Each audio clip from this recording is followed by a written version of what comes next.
عدی بن حاتم جو تھے نا، یہ حاتم تائی کے بیٹے تھے، بادشاہ کا بیٹا تھا، زمانہ بڑا دیکھا تھا، بڑے بڑے وزیروں مشیروں، ساری زندگی اعلیٰ سطحی وفود سے ملاقات ہوئی۔ عدی حضور کی بارگاہ میں آئے، مسند امام احمد بن حنبل میں موجود۔ تو اسلام پر ابھی غربت کا دور تھا، چند لوگ مسلمان ہوئے تھے۔ نبی پاک علیہ السلام نے فرمایا عدی کلمہ پڑھ لو۔ تو عدی کہنے لگے میں تو پہلے ہی ایک دین کا ماننے والا ہوں۔ حضور فرمانے لگے جس دین کے تم ماننے والے ہو اس دین کو میں تم سے زیادہ جانتا ہوں۔ حضور فرمانے لگے جس دین کے تم ماننے والے ہو اس میں کیا یہ لکھا ہے کہ مال غنیمت کا چوتھا حصہ کھا جاؤ؟ کہنے لگے نہیں۔ تو فرمایا کھا کیوں جاتے ہو؟ عدی کہتے ہیں چونکہ یہ ہمارے اندر کی بات تھی بادشاہوں کی، تو میں نے فوراً سر تسلیم خم کر دیا، میں نے فوراً سر جھکا دیا۔ میں نے کہا آپ بات ٹھیک کر رہے ہیں۔ حضور فرمانے لگے اب اگلی بات بھی کروں یا رسول اللہ فرمائیے؟ فرمایا پتہ ہے تم دین کیوں نہیں قبول کر رہے؟ یہ بھی مجھے پتہ ہے۔ یا رسول اللہ کیوں؟ فرمایا تم دیکھتے ہو کہ دین کے ماننے والے غریب غریب لوگ ہیں، تم دیکھتے ہو کہ ابھی یہ کمزور ہیں، تم دیکھتے ہو کہ مکے والوں نے مدینہ طیبہ سے پریشان کر کے مسلمانوں کو نکال دیا ہے، یہ غریبی دیکھ کر بظاہر اسلام کی کمزوری دیکھ کر تم کلمہ نہیں پڑھ رہے؟ حضور فرمانے لگے عدی مقام ہرا کا نام سنا ہے؟ بڑی دور تھا علاقہ، وہ مقام ہرا کا نام سنا ہے؟ عدی کہنے لگے حضور سنا ہے پر وہ جگہ دیکھی نہیں۔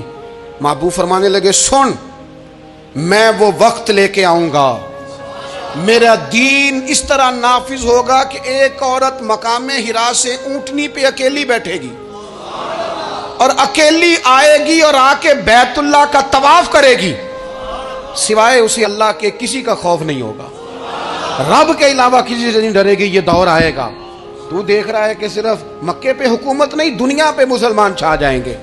اور حضور فرمانے لگے کسرا کا نام سنا ہے؟ کہا حضور وہ تو بظاہر اس وقت بڑا تگڑا بادشاہ ہے۔ فرمایا اس کے علاقے بھی فتح ہوں گے، وہ خزانے مسلمانوں کے پاس آئیں گے۔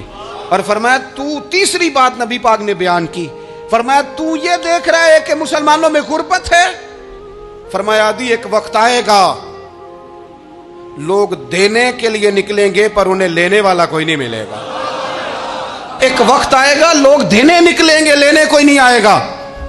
عدی کہتے ہیں کہ میں رسول کریم کا کلمہ پڑھ کے مسلمان ہو گیا، اب پھر زیادہ دور نہیں گزرا، عدی رویا کرتے تھے، حاتم تائی کے بیٹے عدی رویا کرتے تھے اور رو کے بتایا کرتے تھے لوگوں وہ جو حضور نے فرمایا تھا نا بی بی ہرا سے چلے گی اور طواف کرے گی، وہ بی بی میں نے اپنی آنکھوں سے آتی دیکھی، میں نے اس تنہا عورت کو حضور سید عالم کی پیشن گوئی کے مطابق بیت اللہ کا طواف کرتے دیکھا، اسے سوائے اللہ کے کسی کا ڈر نہیں تھا۔ اور عدی کہنے لگے وہ جو حضور نے فرمایا تھا نا کہ کسرا کے خزانے فتح ہوں گے، فرمایا وہ جب فتح ہو رہی تھی تو میں خود اس جنگ میں شریک تھا، مجھے اللہ نے موقع دیا، میں مجاہدوں میں شامل تھا۔ اور فرمانے لگے تیسری پیشن گوئی رہ گئی ہے، مجھے امید ہے وہ بھی پوری ہوگی۔ حضرت عمر بن عبدالعزیز کے زمانے میں آ کے وہ دور بھی آیا کہ لوگ زکوٰۃ دینے نکلتے تھے، لینے والا کوئی نہیں ملتا تھا، لوگ کسی کو غریب سمجھ کے صدقہ دینے لگتے تھے، وہ کہتا تھا بھائی لے جا میں تو رات خود دے کے آیا ہوں، لوگ دینے نکلتے تھے لینے والا کوئی نہیں۔ اسلام کی فطرت میں قدرت نے لچک دی ہے، اتنا ہی یہ ابھرے گا جتنا کہ دبا دو گے۔ یہ مولویوں کی وجہ سے، پیروں کی وجہ سے، سیاستدانوں کی وجہ سے نہیں چھائے گا۔ یہ کیوں چھائے گا کہ ارسل رسولہ بالہدی ودین الحق، یہ اس لیے چھائے گا کہ اللہ نے بھیجا ہی حق کے ساتھ ہے، یہ آیا حق کے ساتھ ہے، لہذا چھا جائے۔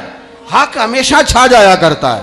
اور وَقُلْ جَاءَ الْحَقُّ وَزَهَقَ الْبَاطِلُ إِنَّ الْبَاطِلَ كَانَ زَهُوقًا، جب حق آتا ہے تو باطل خود بخود چھپ جاتا ہے۔